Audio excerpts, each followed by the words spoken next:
सभी को नमस्ते। एक अच्छा और सफल जीवन जीना सभी चाहते हैं, पर वो अच्छा जीवन कैसा हो, इसकी परिभाषा, इसके मायने सभी के लिए अलग अलग होते हैं। कुछ चाहते हैं कि मैं सबसे ज़्यादा अमीर बन जाऊं, सबसे ज़्यादा पैसा कमा लूं। कोई चाहता है कि मैं सबसे अधिक बलशाली हो जाऊं, शारीरिक बल इतना अर्जित कर लूं। और भी बहुत सारी कामनाएं होती हैं जिनको पाने के लिए हम कई तरीकों से, कई मंत्रों से प्रभु से याचना करते हैं। तो ऐसा ही एक वैदिक मंत्र है जो कि ऋग्वेद में है, जिसमें ईश्वर से प्रार्थना की गई है कि हम आपके संरक्षण में रहें, आपके आदर्श पर चलें और अपने जीवन को सफल बनाएं। मैं मंत्र बोलता हूँ। त्योरि दिवसा वयम सनेम्नि च धीमहि स्यादूता प्रेरेचनम। पहले इसके शब्दों को देखते हैं। पहला शब्द आया इसमें त्योरि दिवसा, मतलब उनके संरक्षण में या उनके आशीर्वाद से। उनके मतलब किससे प्रार्थना हो रही है मंत्र में, या किससे करनी चाहिए हमें प्रार्थना। तो प्रार्थना हमेशा उससे करो जो सर्वशक्तिशाली है, जो परम ऐश्वर्यशाली है। किसी और से प्रार्थना करने से कोई लाभ नहीं होगा। तो यहाँ मंत्र उस परम पिता परमेश्वर से प्रार्थना कर रहा है। और क्या प्रार्थना की है कि वयम मतलब हम, आगे आया सनेम मतलब धन कमाएं। तो यहाँ परमेश्वर से प्रार्थना की गई है क्योंकि वही सभी संपत्ति और ऐश्वर्य का एकमात्र स्वामी है।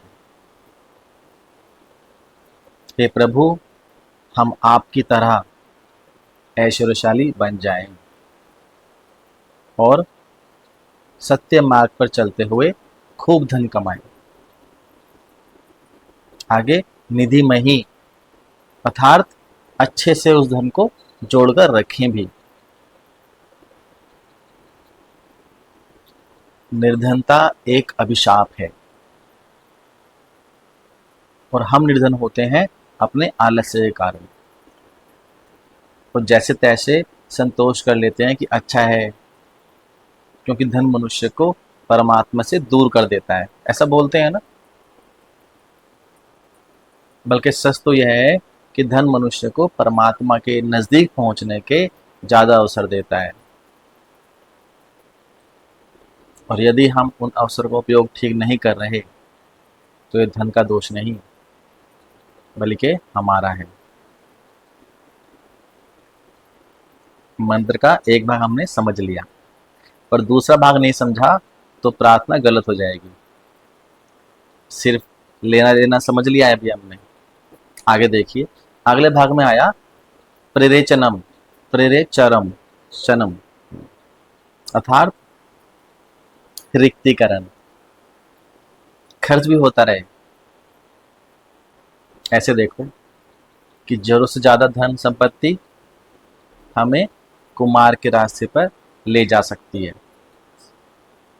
और कहीं ऐसा ना हो कि फिर परमात्मा ही हमें दंडित भी करे। तो जैसे प्रभु आप दीन दुखियों का सहारा, उनकी सहायता करते हो, हमें भी ऐसे गुण दो कि आप ही की तरह हम भी उनका सहारा बन जाएं,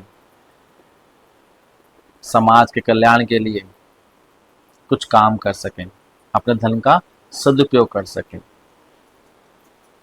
ऐसी प्रार्थना इस मंत्र में की गई है। रिक्तीकरण तो हमें ऐसा ही अपने धन के साथ करना चाहिए। कहीं ऐसा ना हो कि वो पड़ा पड़ा तालाब के पानी की तरह सड़ जाए। यही था इस मंत्र का अर्थ। तो अगर आपको मेरा ये प्रयास अच्छा लगे तो चैनल को सब्सक्राइब जरूर कीजिएगा। इस चैनल पर इसी तरह से वेद मंत्रों को समझने का प्रयास हम करते हैं। धन्यवाद।